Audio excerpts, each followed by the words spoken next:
from the pages of Nigeria's top newspapers to your radio. It's from the Dailies, your early morning companion. Every Monday through Saturday from 8 a.m. to 8:30 a.m. on Melody 107.7 FM. Headlines that shape the nation. Stories from the north, south, east, and west. Brought to you fresh and fast. With expert analysis, sharp opinions, and sound presenters breaking it all down clearly, smartly, and straight to the point. Politics, business, security, health, society. Nothing escapes the spotlight. This is your head start into Nigeria's biggest stories of the day. From the Dailies, news that talks to you. Only on Melody 107.7 FM, Lagos. From the Dailies on your favorite radio station. Melody 107.7 FM. Stay tuned.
Good morning, Lagos. Welcome to another edition of From the Dailies, reaching you on your super darling station, Melody 107.7 FM. This lovely Wednesday morning, the 26th day in the month of August 2026. Good morning once again and welcome to this broadcast for the day. I am Roland Imoyera. Of course, I'm not alone. I have with me this morning. Well, it feels good to be here this morning, the 26th day of August 2026. As I always say, 6 o'clock, tick, what you have to do quick. Time and tide waits for no man. Please do whatever you need to do, and so that you can get what you need to get. I am Matthew Ijabiken, MOI, reporting for duty this morning. All right, this is what we're going to take you through stories that made it not just to the front pages, but it's inside pages of the papers for the day to give you the analysis and let you know what's happening across the country. And this is what we do right here on Melody 107.7 FM. We get to do this program every Mondays through Saturdays from 8 to 8:30 a.m. And at the right time, we will also be opening the studio lines for you to call in to share your thoughts and opinions on the stories that might resonate with you in the course of the program for today. This morning, I'll be taking you through stories from the pages of the Nigerian Tribune as well as the Punch newspapers. And I have the Nation and Vanguard newspapers with me.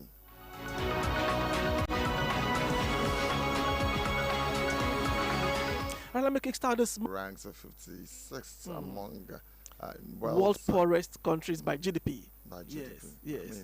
I mean, Mr. Not alarming. For Nigeria Nigeria has the resources. Nigeria has what it takes to rank among some of the top countries in the world economically. But well, over the years we've had bad governance, we've had different issues over time that has led us to where we are now. And that's why this administration will always tell you that we did not just inherit bad governance, we did not just inherit the problems of Nigeria, but we are doing all we can to make sure we bring Nigerians out of the woods. What are they doing? They are doing all they can. We cannot say, because you see, from childhood I've been hearing Nigeria is one of the developing countries. When are we going to upgrade and become one of the developed country?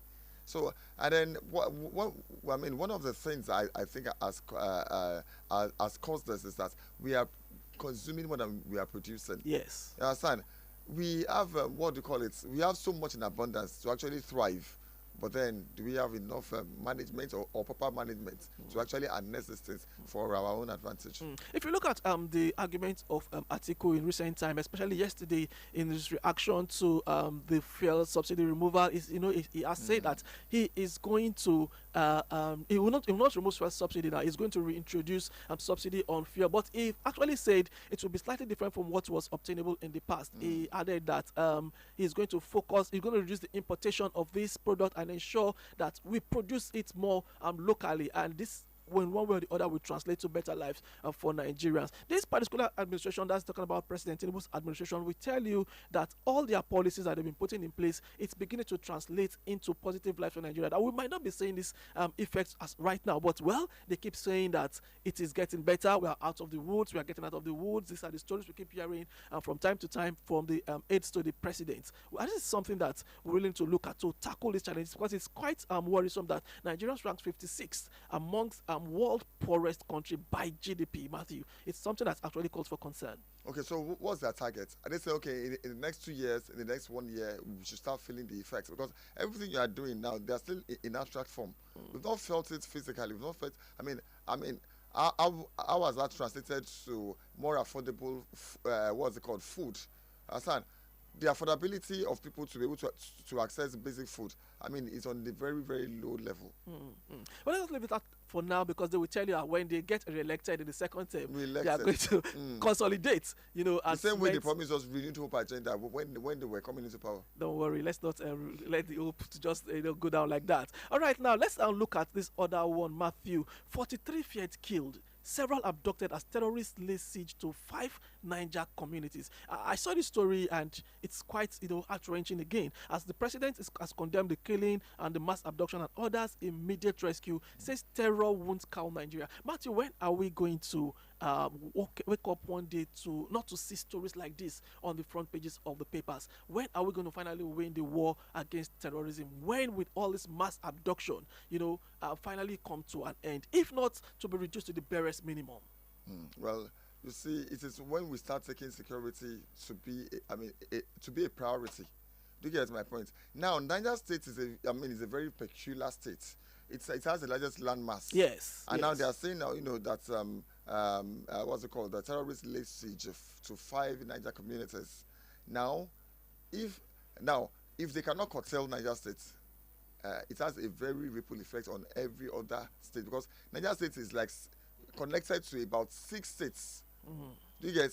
You have what's it called? You have Kwara State.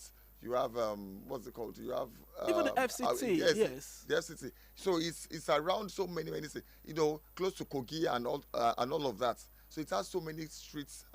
So many states connected with it. So they should really. I mean, and again, we have 2 former head of states that are from that state. That's where IBB is from. That's Absalam is from. So they really need to take it seriously, because it has a very, so much effect on the whole of the north, if that place is well curtailed.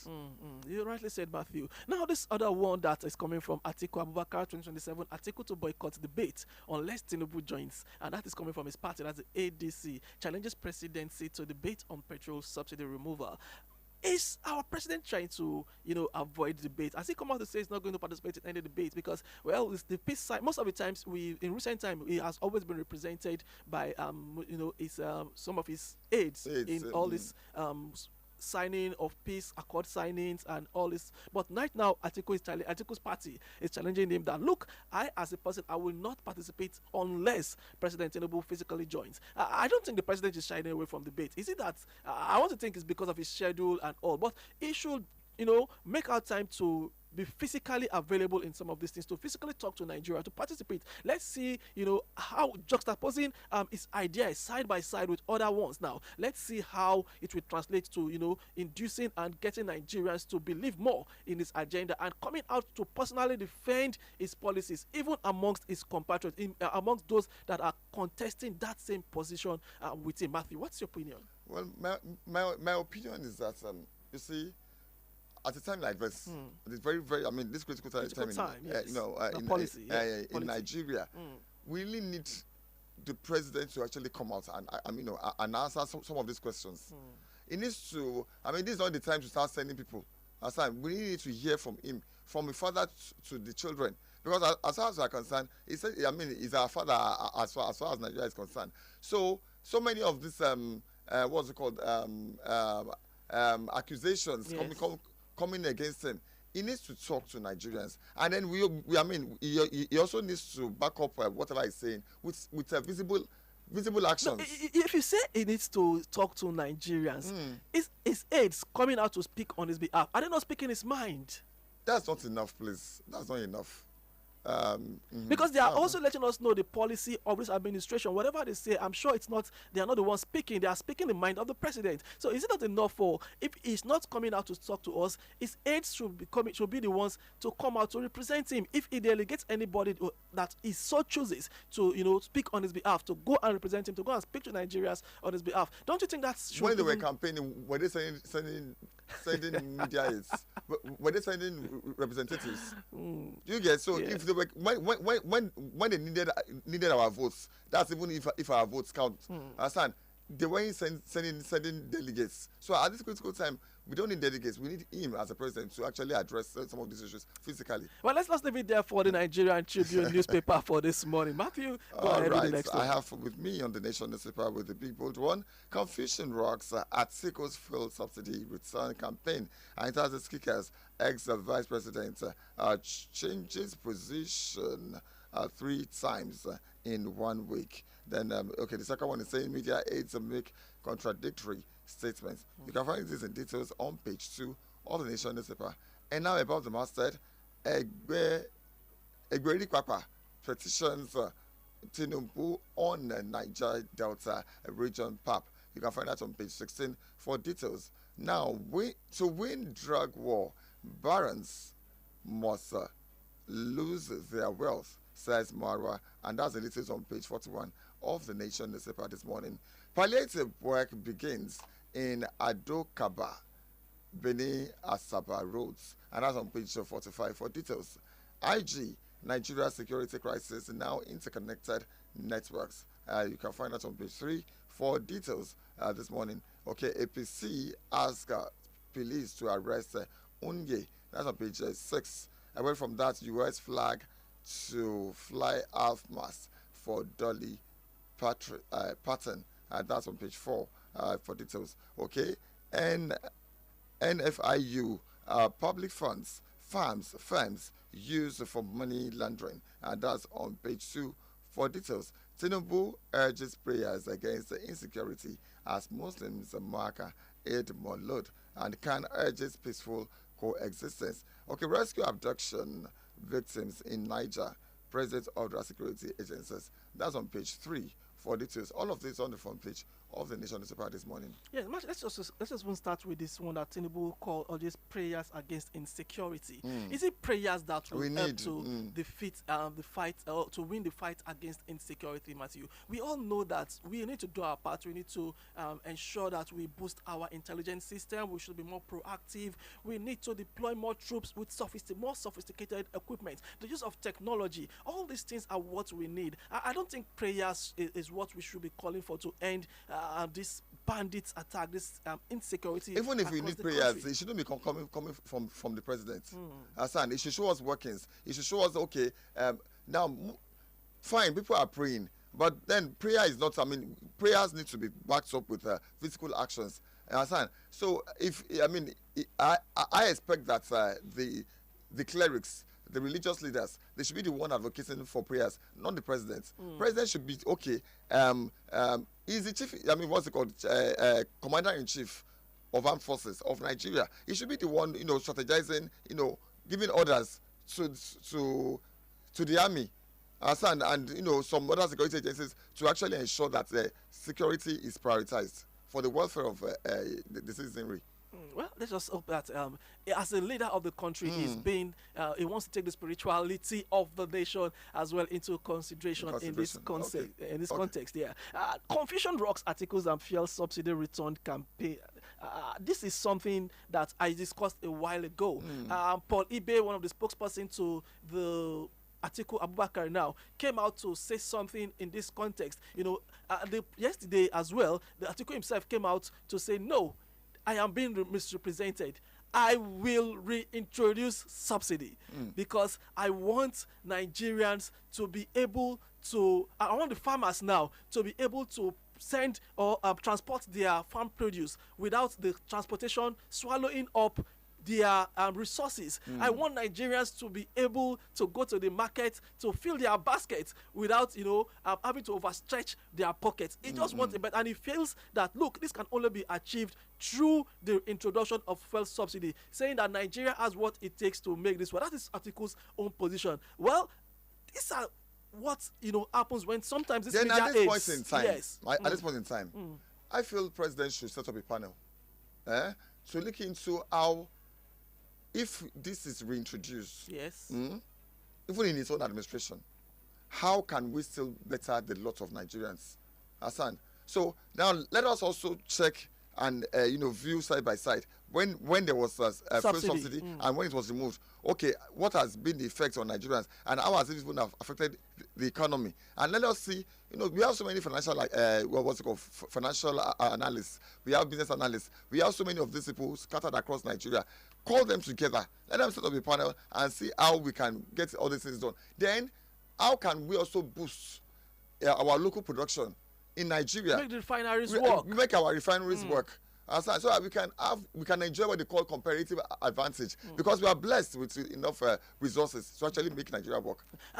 If you want them to set up a panel, are you trying to? They want us to ultimately feel that maybe their policies have not really worked in this context. If you want them to come and sit and review these things, I'm sure the administration will come and tell you the policies are introduced are not working. These are not favorable to Nigerians, Matthew.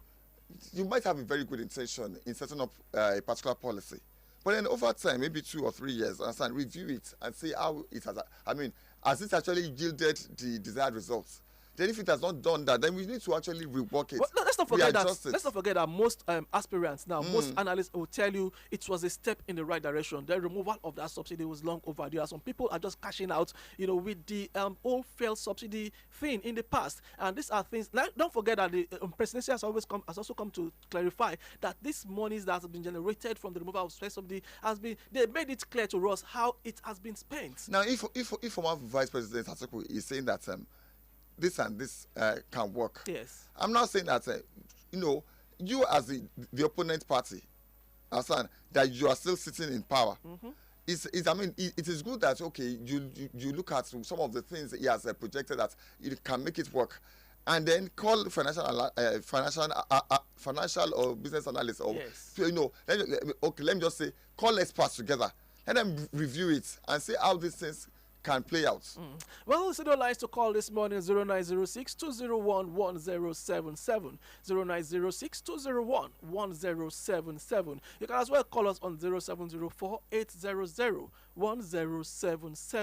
0704-800-1077. Those are the studio lines to call this morning if you want to be a part of the program. Well, let's just leave it that for the Nation newspaper as we quickly punch it and from the Punch newspaper this morning. And from the front page of the Punch newspaper for today, we have this one. Tinubu orders reconstruction of Benin bypass orders. Okay, let's see if we can squeeze in this call this morning. Hello, good morning. Good morning, please. Yes, your name, where you calling from, please? This is my name from Akute. All right, please go ahead with your thoughts this morning. Kudos to the discussants there. Thank you. Thank you. But I just want us to simple mathematics. Yes. If fuel is 1,200 now, without subsidy, how much article says going to remove subsidizing? For the sake of maybe he's going to reduce 400 naira, and it will come at 800 naira, and we consume 5 million liters a day. 100 times 5 million. You know how much that is going to cost as subsidy. How is he going to get the money to cover it? Because if you are saying subsidy, you want to reduce the price to the nearest minimum. But think of the volume that will consume and how much we are going to spend reducing that is subsidy. So, by just reducing 400 naira, we will be talking about 20 billion. Daily. How is that going to be possible? How is it going to favor us? That is my own simple. I'm not an economist. I'm not. Yes. Let's look at it that way. Good morning. Good morning. Thank you for joining us this morning. That's another way to look at it. How is it going to augment all this cost? How is it going to? Well, I'm sure that the former vice president is should know better. He will know, like he has been trying to explain, as he's been trying to explain to us for a while now. He already has it figured out, and he needs to still come out more to explain to Nigerians the modality he will use to, achieve his goals. Okay, but let's just quickly squeeze in this ones before we call it a day on the program. Well, thanks to our caller for that lovely analysis. Okay, governors spent 512 billion naira on travels, offices. That is on page 2 of the paper for this morning. 19 oil block licenses to expire this year. It has the rider 12 PPL 7 OPLS affected as tenure dates near. All right, moving on to other stories now. States IGR soars 34% despite economic hardship. Police bust Ogun baby factory, rescue pregnant women and children. Drug lords' assets must be seized. That is coming from Marwa. That's on page 16 of the paper. Those are the stories you can get from the front page of the Punch newspaper for today. And now quickly on the Vanguard newspaper, we have the big bold one. Highways of Oras. Motorists will spend 4 days on Bini Asaba Road. That's on page 5 of the Vanguard newspaper this morning. And now above the masthead, Dolly Parton, U.S. country music legend, dies at 80. That's on page 7. For details on the Vanguard newspaper, crude imports by domestic refineries jump 151.5% in July, and that's credited to NMDPRA.